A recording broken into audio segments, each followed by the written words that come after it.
So this is my top 5 Yu-Gi-Oh decks that I like to play. These, it's my style. It's my go-to decks. So, I like to utilize every win condition. Reduce burn.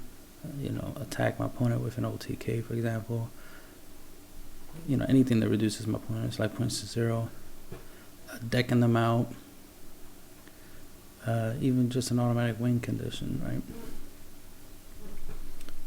If they rage quit or concede, that's equally as good. But I don't use troll decks. But some people will think the decks that I play are troll decks, but they're not to me anyway. They're meant to win. That's the point, is to win. They're utilizing win conditions, so it can't be a troll deck if they're made to win. Anyway, so number 5, reversal quiz. The effect of reversal quiz is send all cards in your hand and on your side field to the graveyard. Call a card type, spell, trap, or monster. Look at the top card of your deck, and if it is the card type you said, you and your opponent exchange life points. And that card you revealed, put it back in your deck, shuffle. I really hate that. I wish they would errata it. Like, this is one of the few cards I would be okay with errata.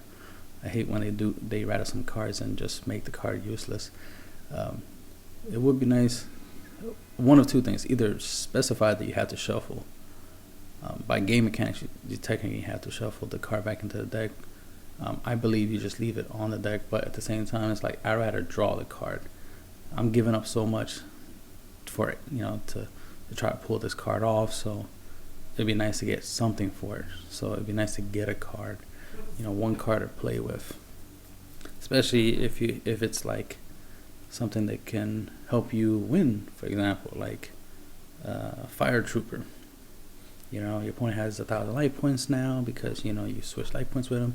Summon Fire Trooper, tribute, deal him 1,000 game. That'd be nice. But anyway, so reversal quiz is my number 5. My number 4 deck to play is the mighty Inferno Tempest. It's a pretty powerful card. Its conditions are a little tough to get the effect. Not impossible, of course. We got stuff like Grinder Golem, Lava Golem, any monster that's 3,000. Even just power and boosting your opponent's monster with like extra spare or something. So that way it's strong enough that when you attack with a monster with a 0 attack, you take 3,000 plus damage in order to activate this card. Of course, once you take the damage, you play this during the damage step. Remove all monsters in each player's decks and graveyards. Right, so that's pretty powerful. And because your opponent typically has 15 to 20 monsters in the deck, you're essentially, cutting their deck in half by doing this.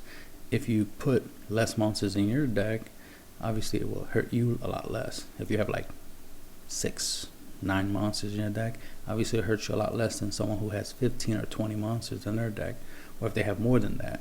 Some Pendulum decks, for example, got almost 30 monsters in their deck. There's some monster match decks, Light Sworns, Infernoids, any deck that is monster heavy will have more monsters, obviously, right? More than 20 monsters. So this will hurt them a lot more than it will hurt a deck that has a lot less monsters. But it's obviously a really good card, quick play and whatnot. And you can combo this with Soul Absorption, so you can gain 500 for every monster that's removed from play.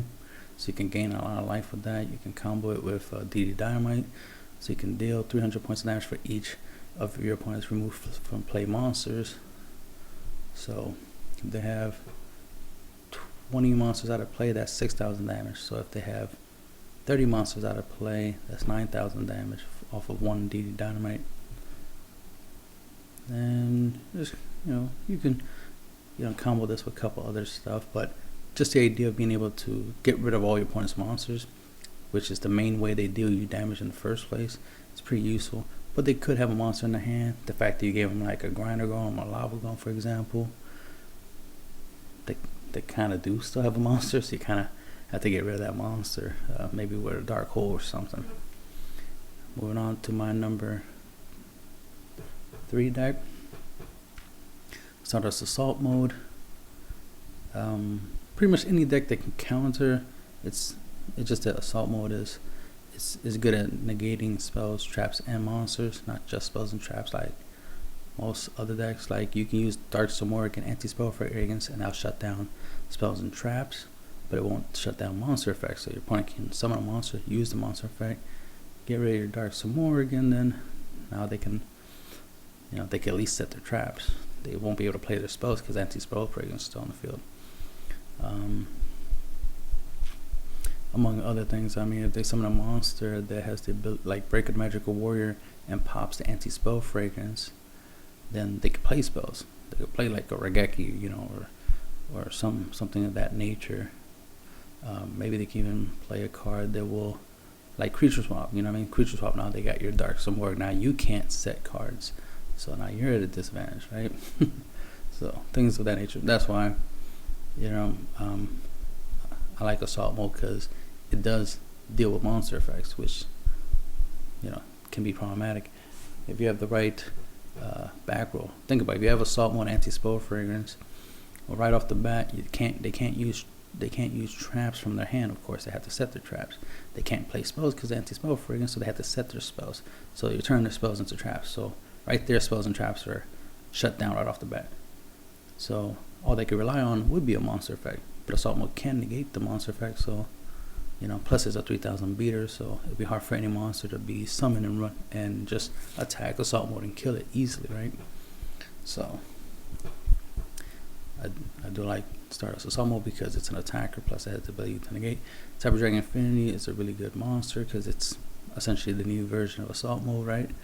Because it can negate spells, traps, and monsters. Plus it can steal your opponent's monsters and make it material, so that way it could just infinitely, essentially, right, negate spells, traps, and monster effects once per turn, but still be on the field, so that way at least you have some type of defense. Assault mode does leave the field and go to the graveyard, but then because of that, you can't play stuff like Skill Drain, so Skill Drain will take care of monster effects, right, for you, while Assault mode can take care of spells and traps. So that combination, you can't play Dark Samoric and Skill Drain because Skill Drain would negate Dark Samoric, right? So that becomes problematic. You can't play Skill Drain with like Notorious Beast or Barkion or Great Shogun Shien. The legendary samurai Shien.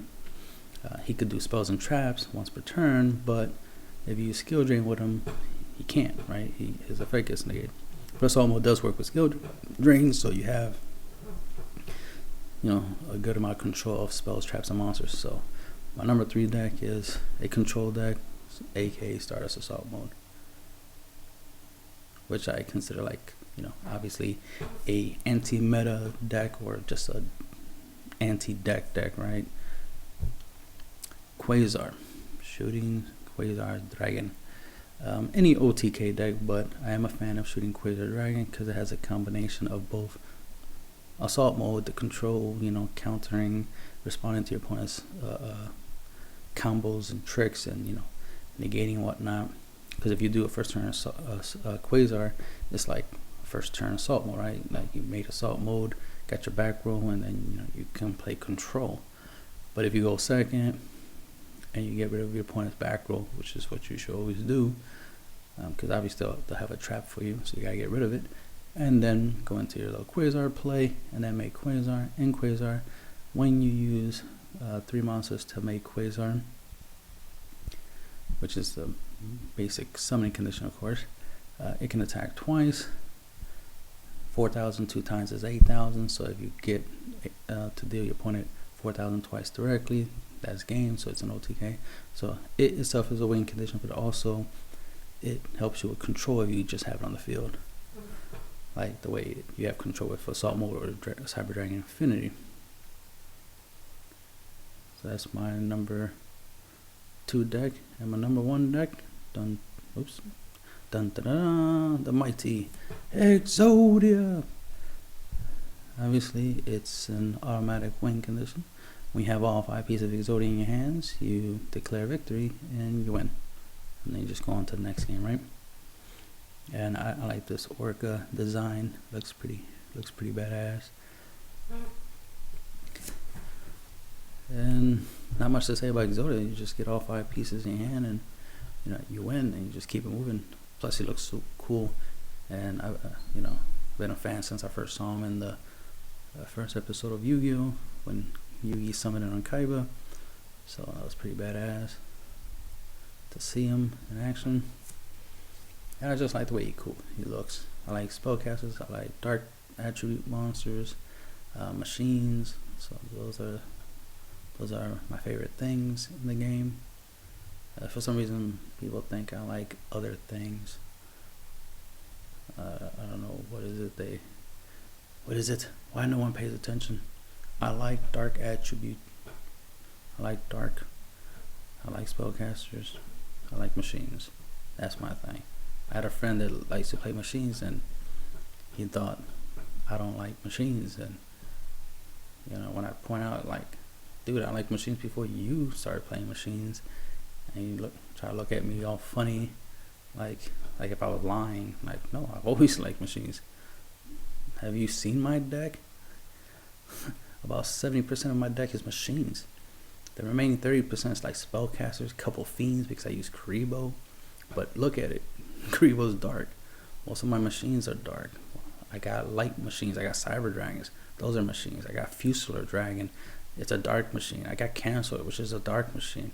Now I took out Cancel and I got Road Synchron. No, not Road Synchron. Hyper Synchron. I just remember I replaced it with a 4-star light machine tuner. I haven't used that deck in a long time, so can't remember if it was Hyper Synchron or Road Synchron. Can't be Road Synchron. Road Synchron won't work too well. It's I think it's Hyper Synchron. Anyway, 4-star light machine. But the point is that I obviously use machines. I got Jinzo, in the deck. I got Cyber End Dragon, Cyber Twin Dragon, Barrel Dragon, Gatling Dragon,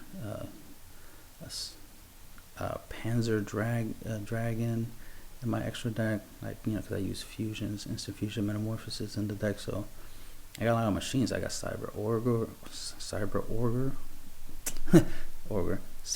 number 2 is it called, if I'm right, and so on and so on. I got did I say Cyber N? Yeah, I said Cyber N, Valveroid,